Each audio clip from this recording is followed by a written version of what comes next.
it's me, Terry of the Yarn Joy podcast. Welcome back to another video. Today's video, I want to share with you how I'm going to be doing my this is what I'm calling it, my historical temperature blanket. What I decided to do, I've never done a temperature blanket before, and I was thinking if I did every day that and take the whole year to do it, that since it's my first time, I thought that maybe I shouldn't take on such a big job. And so I was thinking, well, and then even my husband suggested, well, if you did a year in the past, some particular year, and get the information that way, you could go ahead and do it. You wouldn't have to take the whole entire year to do it because you already had all the data to, all the temperatures. And so I thought, well, yeah, that's a good idea because this is my first time doing one. And then also I was thinking, well, I should pick a year that means something, and so I decided to do 2021 for two reasons. The main reason is because that's the year my grandbaby was born.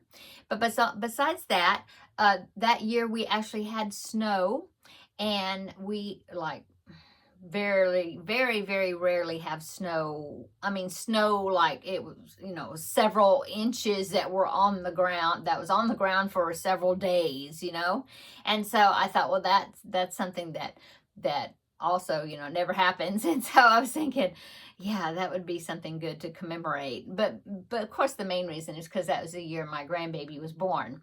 So I decided to do that. I also decided, because I was thinking, well, if you did every day, the blanket would be huge, huge. And so I was thinking, well, what if I do, I'm going to do like Fiberflux did. She did it was a crochet along back in 2018 where she did a temperature shawl, but she did the weekly average of the high temperatures. Took 7 days of high temperatures, add them together, divide by 7, got the average. And so that's what she used. And so she did a weekly one. So it was 52 rows instead of 365. I thought, well, that'd probably be a good idea to do that. And so that's what I've decided to do. And so I went and found a pattern that I thought would be good to show, well, for one thing, showing how the temperature changed, to see how the colors would be laid out. And then also I thought it was a more manageable type design. And so what I decided to do is I decided to do a chevron blanket. In fact, it's the same pattern that I used several years ago, like maybe 2 years ago during Vlogmas, and that is a chevron blanket patterned by Christico Design, and I will put it down below. I will link it down below in the description box. It is a free pattern, and I really enjoyed the pattern. I didn't have any issues with it. It wasn't hard to do, and so that's what I decided to use. And so I'm going to use black as my main color. And so I was trying to figure out, because what I was trying to do is I was trying to find a pattern that made kind of a lapgan type blanket size that had close to 52 rows, And so I thought, well, but I couldn't find any that didn't have more than like 70 or 66 or so or more, So I thought, well, I'll use black as my main color. I'll do 2 rows of black, and then I start my temperature blanket. And so if I put another row of black in between the months to separate the months, that would give me some more rows, and then end up at the end with 2 rows of black. Anyway, that would give me a good size blanket. Let's see, I wrote it down. I'm trying to see so that would give me 67 rows, and so that pattern was similar, that size, to the one that Christico Design did, and so that's what I decided to do. Now I did decide to do one more, because she gives you the multiple of stitches, so that way you could increase it or decrease it. I did decide to go ahead and do one increase to make it a little bit wider. I'm doing the same stitch count that I did for that Vlogmas chevron blanket that I made. And so I chained 147 is what I decided to chain. Okay, I can't remember what the multiple was, but it's listed on her website. She talks about it on the Christico design. And so that was my stitch count, 147. Okay, and so I went ahead and I'm using black for my main color. So I've done 2 rows already, getting ready, getting started with it. Now all those markers, since, black yarn, sometimes it's hard to see the stitches. And so while I'm using the black, I decided to go ahead and mark, like the valleys and the peaks of the chevrons. Okay, so that way it would be easy to kind of find them and make sure that when I'm doing my increases and then decreases down in the valleys, that I'm doing it in the right spot, So there is my blanket so far. And so as far as colors that I'm using, oh, and then, okay, so where did I find my data? Well, I will link down below the website that I'm using, and it is timeanddate.com. And so I will give you that link down below in the description box. But it only has years going back to maybe 2000 maybe, or maybe not even that far back. I can't remember, because somebody was asking me as far as a date that was like in the 80s. And so I tried to use that website and send her the link for that. But when I looked it up and tried to make the dates go back into the 80s, it wouldn't go back that far. I can't remember if it just went back to maybe I want to say 2018 or 2012 or something. I don't know. So if you want to go back further than that, I found another website that's called temperature-blanket.com, I think. And I can link that one down below in the description box. That one goes way back with the temperatures. And so, yeah, I will link that one also. So that way you can find the data that you would need. Okay. And it gives you all the temperatures. I mean, daily, like the highs, the lows, the averages, and so it's whatever numbers that you want to use. Okay. Now I use the timeanddate.com. It worked really well. I just went through and I did the high temperature from Sunday to Saturday, and then I averaged them together and I wrote it down. And so I went through the whole entire year and I wrote down all my numbers, so that way I would already have them. Okay. So one thing about well, at least for here in Texas, like when we had that snow, it was around Valentine's, I remember, Valentine's Day. So middle of February. Well, we had several days where like the high temperature was like, well, we had maybe 1 or 2 days where the high temperature was like 20 or, something. But then a few days later, the high temperature was 79. And so since our temperatures go up and down so much, it'll be cold for just a couple of days, and then it'll go back up into the 70s and the 80s Fahrenheit. And so when I did the average kind of made it a milder looking year than it was. But anyway, I'm going to go with it. I've already wrote up the numbers. I've already done that. So that's what I'm going to do. Next year, I will do a temperature blanket. Okay, it was just funny. Okay, if you've watched Setta's video, Setta's Place, she's doing a temperature blanket. In fact, she had talked about a temperature blanket in one of her lives, and I was listening, to her talking on the lives, and then later I found a pattern and I sent her the pattern, just privately, a link to a pattern I thought maybe she would like to do for a temperature blanket. And so it's done like in strips, little skinny strips, and then you sew them together and it makes like a mosaic type. And in fact, it's even a baby blanket, I think. Well, it may be bigger though, because I can't remember, maybe that was using DK instead of worsted. Anyway, well, she's using that pattern and she's going to do worsted, but she's going to do it every day. And she's doing, I think, this year, this current year.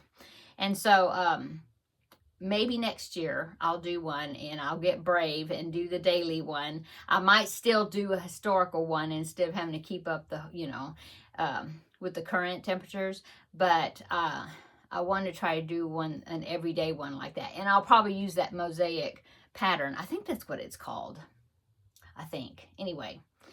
Okay, so there's where I got my data. I'll put the links down below. And then also let me go ahead and show you the colors. Now the colors I based on the Fiberflux, that 2018 temperature shawl that she did, and she gave a listing of the colors that she was using, and she was using like all like Red Heart yarn. And I thought, well, I looked at her list and I thought, well, I think I've got all of those colors, or almost. And so I thought, I'm just going to use her colors. But she used 10 degrees increments, like from 90 degrees to 100, and from 80 degrees to 89, or like that, 10 degree increments for her colors. Well, mine was so much kind of in the same range so much. I thought, well, if I do that in their 10 degrees increments, it's going to be these huge big patches of these just the same color. And so I thought I probably need to do at least 5 degree increments so I can get more colors in there. So that's what I did. I used her colors mostly, and there was a few I had to substitute, but I'm doing 5 degree increments instead of 10 degrees so I could get some more colors. But as it is, I'm using 11 colors, and I think one of them I'm using once, one row, and that was that snow one. But anyway, let me go ahead and show you the colors. I will tell you the colors I'm using, and then I'm also going to tell you like what degrees this is for, what degrees this is for, like that, okay? So let me turn my page here, my notes. We'll start at the hottest, and we will go to the coldest. Okay, so for 96 degrees to 100, I'm using Cherry Red, Red Heart Super Saver, Cherry Red, okay? From 91 degrees to 95 degrees, I'm using, I think she used Hot Pink or something. I didn't have that, but I have this, which is Grenadine, and it's Red Heart Super Saver. So that's what I'm using for that. 86 degrees to 90 degrees, I'm using Pretty in Pink. I think she used Perfect Pink. I don't have any, so Pretty in Pink, okay? And then from 81 to 85, I'm using Bright Yellow, and that's the one she used. From 76 to 80, I'm using Spring Green, which is what she used. From 71 to 75, I'm using Turquoise, Red Heart Super Saver, because she was using Aqua, but I don't have that, but I have Turquoise. Okay. And then from 67 to 70, she used some sort of blue. I don't remember what blue, but I'm using Delft Blue, D-E-L-F-T, Delft Blue, okay? From 61 to 65, I'm using, she was wanting kind of a blue-purple color, and so the one I had is actually not, it is Deborah Norville Everyday, and that is in the colorway Violet. It's kind of a bluish, blue-purple.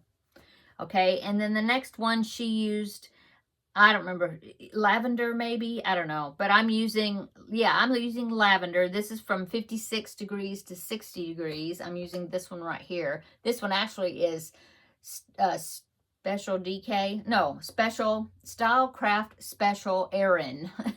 And that is, yeah, lavender.